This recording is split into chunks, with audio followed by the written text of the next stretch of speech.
Hey, hey, bonjour à tous, bienvenue sur la chaîne aujourd'hui. J'ai envie de vous parler d'un jeu que probablement beaucoup de gens connaissent, mais pour ceux qui ne le connaissent pas, je vais vous le présenter. Le jeu s'appelle The Division 2. Je vais vous en parler quand même de fond en comble parce que c'est un jeu que j'adore et que j'ai joué très longtemps. J'ai pas été très actif sur ce jeu-là dernièrement depuis la nouvelle mise à jour, puisque j'avais d'autres projets de jeu à faire. Mais je vais probablement m'y remettre là, dans pas long dans ce jeu-là pour justement refaire un build et tout.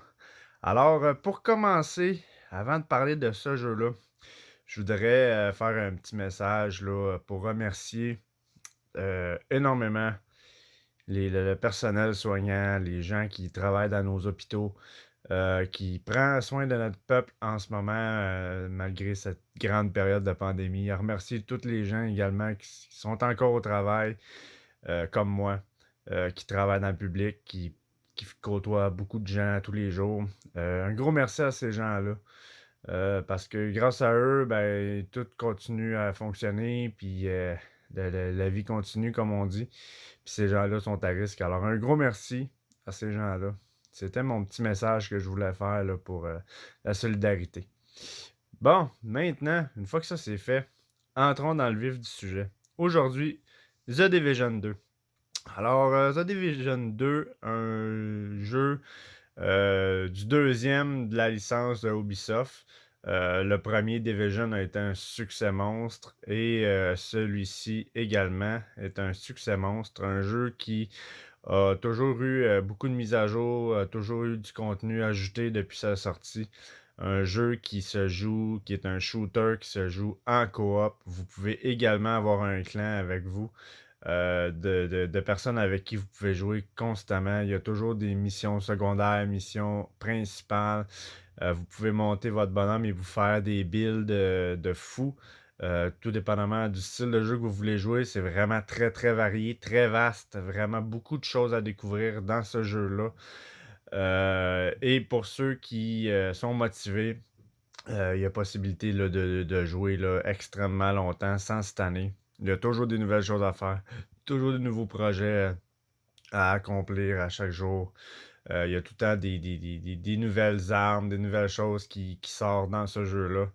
Alors, je vais commencer à vous en parler. Je vais vous présenter là, le menu Start pour commencer. Alors, ici, on a l'onglet Clan. Alors, comme je vous expliquais, vous avez la possibilité d'avoir un clan. Vous pouvez vous en créer un ou en rejoindre un. Et vous avez tous vos membres ici que vous pouvez soit nommer lieutenant, agent normal ou quoi que ce soit, donner des promotions. Alors, vous avez votre clan ici avec tous vos joueurs, tous vos amis qui font partie de ce clan-là. Vous pouvez également, là, si vous voulez modifier les paramètres, vous avez le fil d'actualité aussi qui vous tient au courant de ce qui se passe dans votre clan. Euh, ensuite de ça, euh, qu'est-ce que je pourrais dire? Vous pouvez changer ici, vous avez toute la progression de votre clan. Bien évidemment, votre clan peut monter de niveau. Quand il monte de niveau, ben, vous avez des avantages supplémentaires à chaque fois que votre clan monte de niveau. Vous avez également des défis quotidiens à faire pendant une certaine période de temps pour pouvoir obtenir des caches de matériel spécial que vous pouvez débloquer justement en remplissant plusieurs conditions de tâches à faire pour le clan. Et c'est très, très, très agréable. C'est une des choses qui fait qu'on ne se tente pas de ce jeu-là quand on commence à y jouer. Euh, alors, pour ce qui est des clans, c'est pas mal ça. Ensuite de ça, on entre ici dans la section inventaire. Alors ici, c'est votre inventaire. Alors bien évidemment, c'est un jeu qui est monté sur un système de loot. Et vous pouvez justement, là, quand vous commencez le jeu au niveau 1 finalement, vous commencez avec des équipements ordinaires qui n'ont pas de couleur. Ensuite de ça, vous pouvez looter du vert, du bleu, du mauve, du jaune. Vous avez des kits spéciales un petit peu verdâtres aussi que vous pouvez looter. Et vous avez ensuite de ça les pièces exotiques en orange, que ça c'est des pièces uniques que vous pouvez looter par chance dans certaines missions, ou bien il y a certaines choses que vous devez faire spécifiquement pour obtenir ces objets-là. Euh, Moi, pour ma part, tous les objets exotiques avant la nouvelle mise à jour, je les avais trouvés, j'avais réussi à les avoir. Maintenant, avec la nouvelle mise à jour, je pense qu'ils ont ajouté comme 37 nouvelles équipements exotiques que je n'ai pas encore découvert parce que j'ai pas rejoué depuis la mise à jour. Alors, beaucoup de choses à découvrir. Et chaque équipement, comme vous pouvez voir ici sur le côté, chaque équipement a des attributs spéciaux. Vous pouvez vous monter des kits d'armure différentes. Vous pouvez avoir trois kits, trois objets de la même sorte pour justement avoir différents bonus, tout dépendamment de ce que vous voulez jouer comme style de jeu. Et vous avez des attributs ici également dans le bas qui vous donnent des avantages sur votre équipement, soit au niveau offensif, compétences ou défensif. Le système d'équipement est séparé en trois catégories. Alors, vous avez bien évidemment la catégorie en rouge qui est la catégorie offensive. Vous avez la catégorie en bleu qui est la défensive. Et vous avez la catégorie jaune qui est la catégorie compétences. Alors, vous pouvez là, mélanger là, beaucoup votre build pour essayer de faire une combinaison de plusieurs styles. Il y a beaucoup de gens qui vont jouer DPS avec beaucoup d'offensifs, comme qu'il y a beaucoup de gens qui vont jouer full tank, qui vont jouer défensivement. Et aussi, il y a beaucoup de joueurs qui vont utiliser les compétences comme arme quasiment principale pour faire une grande différence dans leur équipe. Et tout est une question de tactique aussi quand vous jouez en équipe. Chaque style de joueur est important dans ce jeu-là. Alors, ça va être à vous là, de le découvrir. Alors, pour ce qui est de l'inventaire, c'est à peu près ça. Je commencerai pas à rentrer en détail dans tous les équipements parce que j'en aurais pour des jours et des jours à vous en parler. Mais comme je vous disais, il y a énormément de sortes d'équipements différents que vous pouvez looter pour faire des combinaisons de builds. Vraiment très intéressant. C'est un jeu qui est très, très, très complet à ce niveau-là. Vous avez également ici une compétence spéciale que je vais vous montrer un petit peu plus tard. Une compétence spéciale que vous pouvez utiliser. Très, très, très intéressante aussi. Chaque compétence spéciale ont leur bonus. Alors, ça va être à vous, le rendu là, de voir là, ce que vous voulez. Ici, si on tourne dans la contamination, vous avez l'onglet contamination. Dans la map, vous avez des zones PVP, Dark Zone qu'on appelle. C'est des endroits où que vous pouvez aller pour faire peut-être des quêtes quotidiennes ou que vous pouvez aller faire du PVP puis aller capturer des points de base. Ou dans ces endroits-là, vous allez looter des objets qu'on appelle contaminés. Ces objets-là, pour les avoir, vous devez les extraire par hélicoptère pour pouvoir les décontaminer et les avoir dans votre inventaire. Mais ça, c'est une autre chose que je vais vous parler plus tard ou une autre fois. Ensuite de ça, on a l'onglet matériaux. Alors ici, vous avez tous vos matériaux que vous avez besoin ou que vous allez looter, soit pour fabriquer des armes, fabriquer des pièces d'équipement, ou des mods également que vous pouvez fabriquer, que vous allez ajouter là, dans votre inventaire.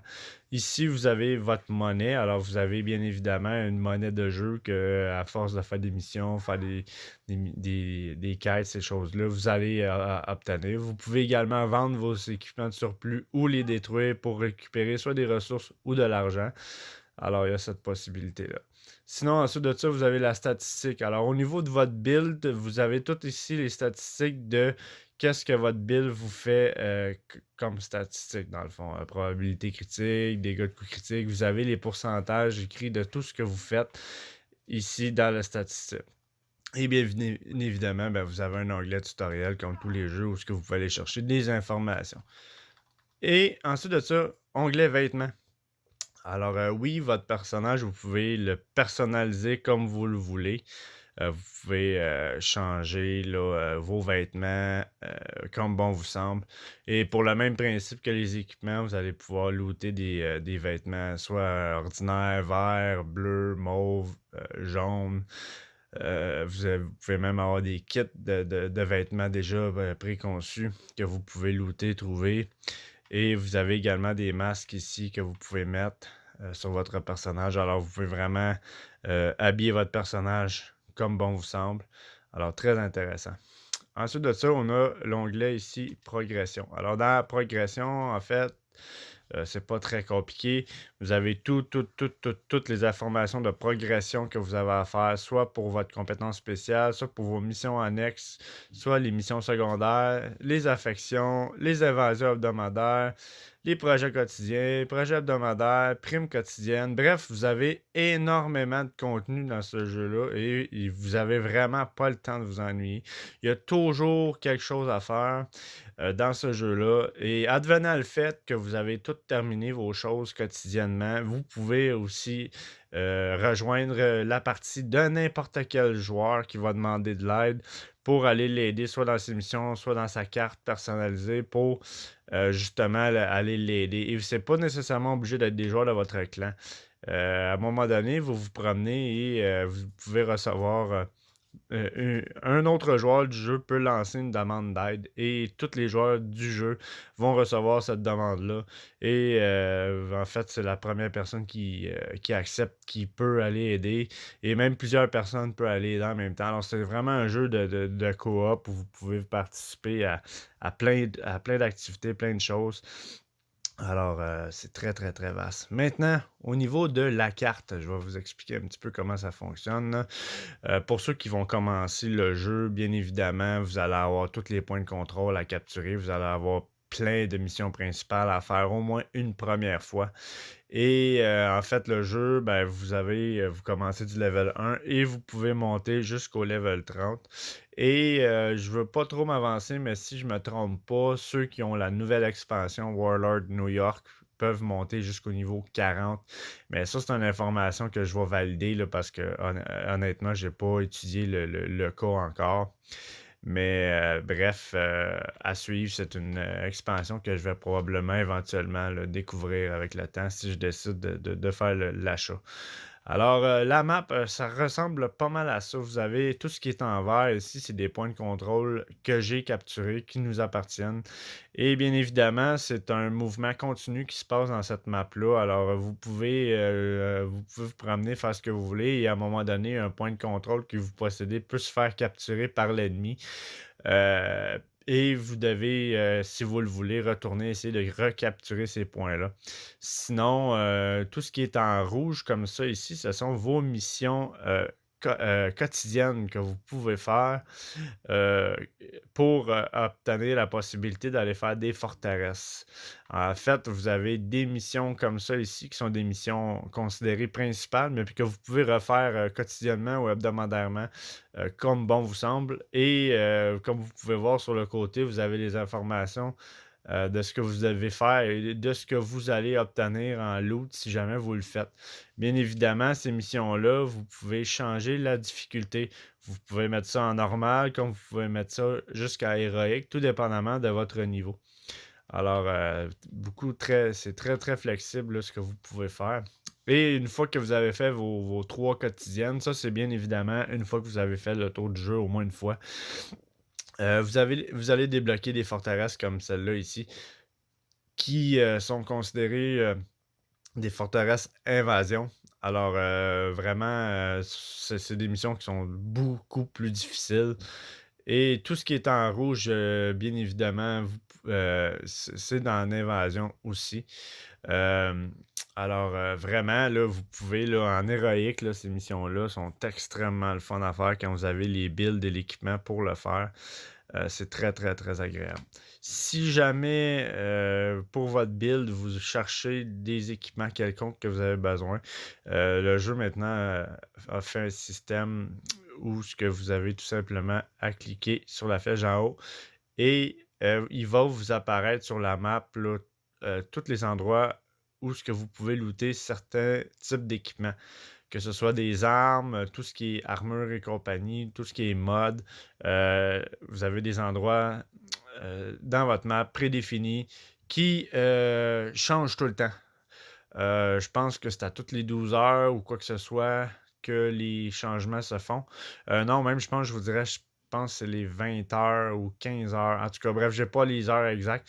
Mais ce système de loot-là change régulièrement. Alors, une journée, vous pouvez arriver, puis certains équipements se retrouvaient à un endroit, et le lendemain, ben, finalement, pour obtenir tels équipements, vous devez faire telle mission euh, répétitive pour essayer d'obtenir ce que vous avez besoin pour compléter votre build. Alors, vraiment, c'est très, très, très agréable. Vous avez aussi des primes. Des primes, en fait, ce sont des cibles que, que vous devez éliminer, qui vont vous donner certains builds, pas de build, excusez, mais avantages. Si vous éliminez certaines cibles, en fait, vous allez avoir sur le côté l'information de la difficulté, de ce que ça va vous donner en argent, en expérience, et également ce que ça va vous donner comme loot d'équipement si vous éliminez cette cible-là. Alors, il y a cette possibilité-là. Sinon, ensuite de ça, on rentre dans le onglet projet. Alors, à tous les jours, à tous les jours, vous avez des nouveaux projets ici que vous pouvez compléter. Et ces projets-là, bien évidemment, ben, ça vous donne des avantages pour votre Maison Blanche.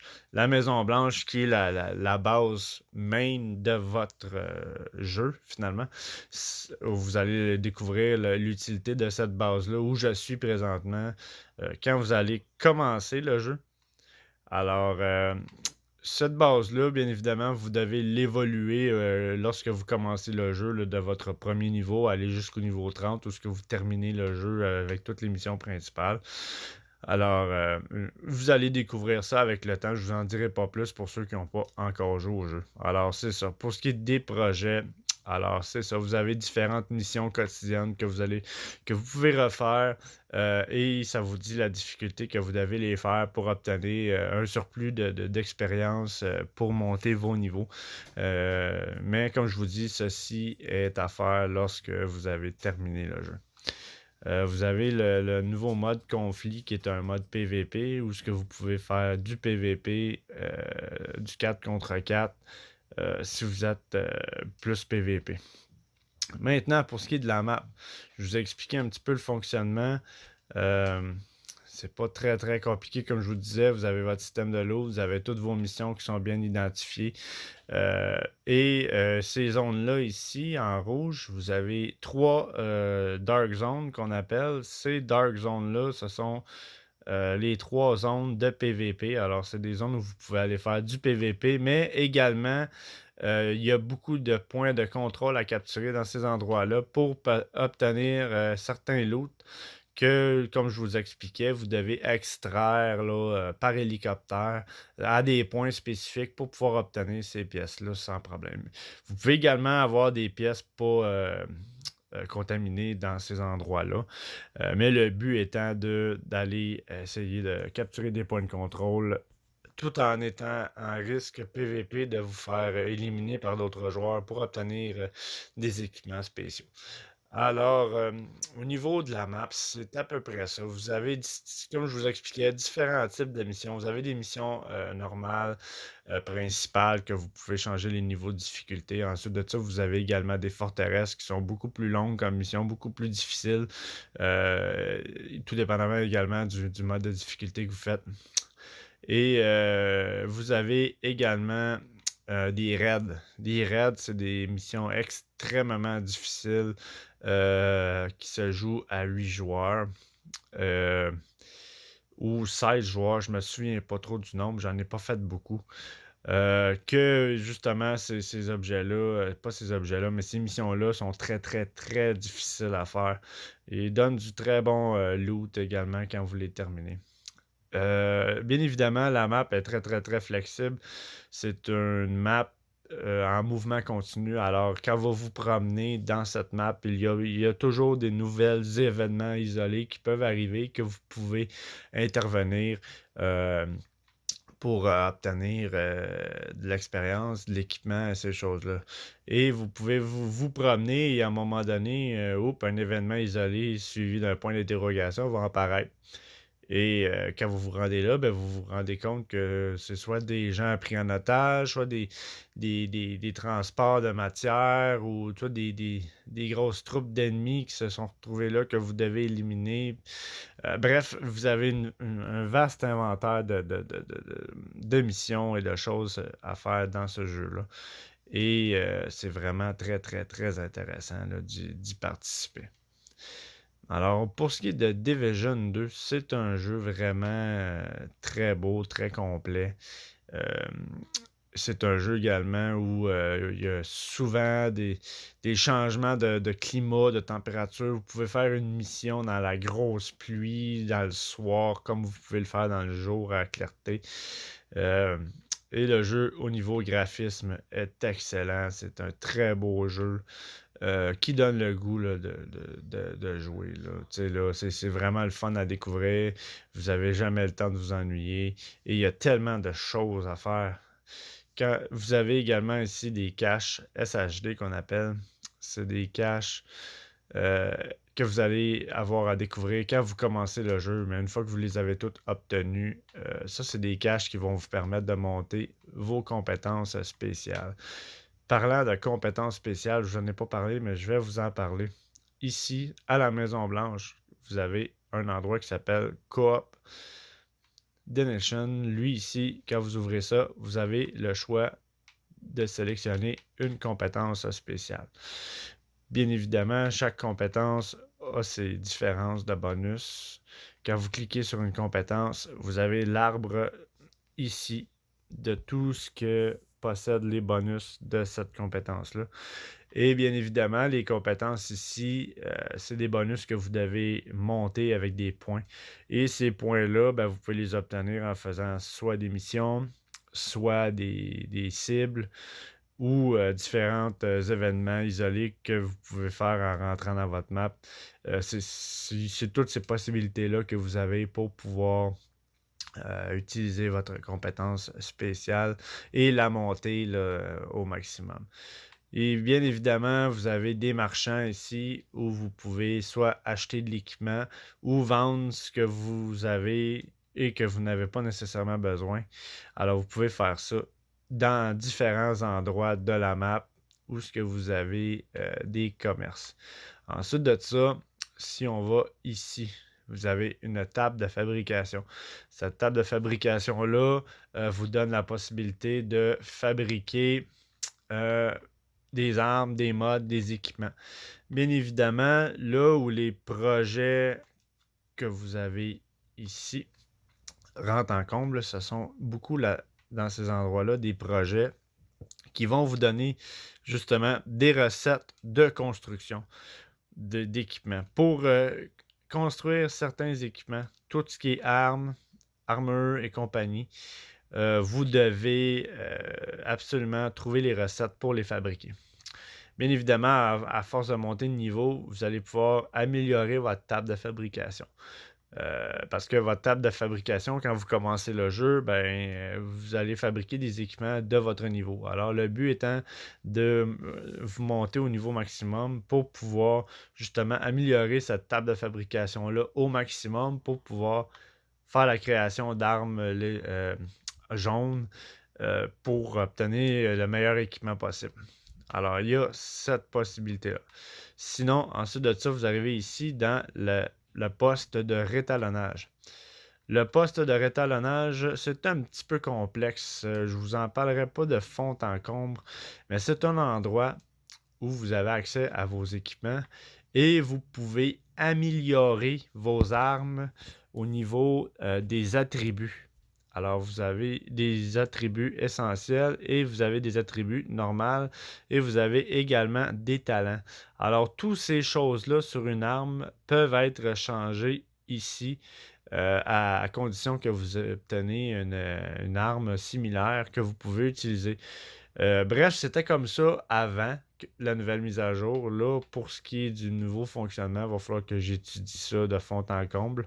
Mais vous pouvez ici, si une arme que vous possédez, vous l'aimez et que vous avez, mettons, un seul attribut spécial que vous n'aimez pas ou que vous n'avez pas besoin, vous pouvez venir ici faire le changement. Et c'est la même chose pour ce qui est des équipements, armure et compagnie. Alors ça va être à vous d'étudier ça. Moi également, je vais faire mes petits devoirs là-dessus. Je vais étudier ça parce que depuis la nouvelle mise à jour, beaucoup de changements ont été apportés. Ensuite de ça, si on descend plus bas ici, vous avez le champ de tir. Ce qui est intéressant ici, dans cet endroit-là, c'est que si vous faites des changements sur votre personnage, au niveau DPS, vous pouvez venir ici tester vos armes et vérifier qu'est-ce que vous faites en frais de dégâts avec ces nouvelles armes-là ou ce nouveau changement-là sur votre build. Ça va vous permettre justement, en venant ici, de vous ajuster pour pouvoir là, modifier quelconque équipement sur votre personnage si jamais votre build ne vous convient pas. Alors, il y a cette possibilité-là. Bien évidemment, quand vous commencez le jeu, vous n'avez pas accès à tous ces endroits-là à la Maison-Blanche. Alors, c'est vraiment un jeu évolutif. Moi, ce que je vous dis, dans ce jeu-là, tant et aussi longtemps que vous n'êtes pas minimum niveau 30, vous êtes considéré dans un tutoriel. Quand vous attendez le niveau 30, c'est là que le jeu commence vraiment. En fait, le niveau 30, c'est là que vous pouvez vraiment penser à vous faire un build fonctionnel pour jouer. Avant ça, ça ne sert à rien de dépenser tout votre argent du jeu pour vous acheter des équipements de fou et ces choses-là, parce que tant que vous n'êtes pas niveau 30, vous allez toujours obtenir des équipements meilleurs que qu'est-ce que vous possédez. Alors, le but étant au moins d'obtenir votre niveau 30 avant de penser à vous faire un build fonctionnel, tout dépendamment du style de jeu que vous voulez jouer. Alors, vous pouvez jouer un style healer, un style tank défensif, vous pouvez jouer un gros DPS. Vous avez quand même plusieurs multitudes de fonctions, de builds que vous pouvez faire, que vous allez découvrir avec le temps. Alors, bref, c'était ma petite vidéo là, explicative sur ce jeu-là. Il y a beaucoup de points que je ne vous ai pas parlé. Il y a plusieurs. Tu sais, vous avez la Maison Blanche ici qui est la base principale, mais vous avez d'autres endroits dans la map qui sont. Vous avez 3 autres bases principales que vous pouvez aller pour soit mettre des choses dans votre réserve, faire des achats ou quoi que ce soit. Vous allez voir au courant du début du jeu, aller jusqu'au niveau 30, vous allez tout découvrir ces choses-là. Et rendu au niveau 30, une fois que vous avez terminé votre premier tiers, parce que le jeu est considéré comme plusieurs tiers, vous commencez tiers 1 jusqu'à tiers 5. Vous avez également 5 factions d'ennemis différentes dans ce jeu-là. Alors, tout dépendamment des missions que vous sélectionnez, chaque mission a ses ennemis spécifiques. Et des fois, vous allez avoir des projets à faire, des missions quotidiennes qui vont vous demander d'éliminer tant de personnes d'un tel clan, d'une telle faction, en fait. Alors, vous allez voir que toutes les missions sont contrôlées par différentes factions. Et chaque territoire également peut être contrôlé par différentes factions. Alors, c'est vraiment très, très, très agréable de jouer à ce jeu-là et c'est toujours un mouvement continu. Vous n'avez pas le temps de vous ennuyer. Alors, bref, c'était ma vidéo sur The Division 2. Pour ceux qui connaissent le jeu, tant mieux. Pour ceux qui ne le connaissent pas, bien content de vous l'avoir fait découvrir. C'était Samuel Carrier. Merci d'avoir regardé la vidéo complète. Je vous dis au revoir et à la prochaine.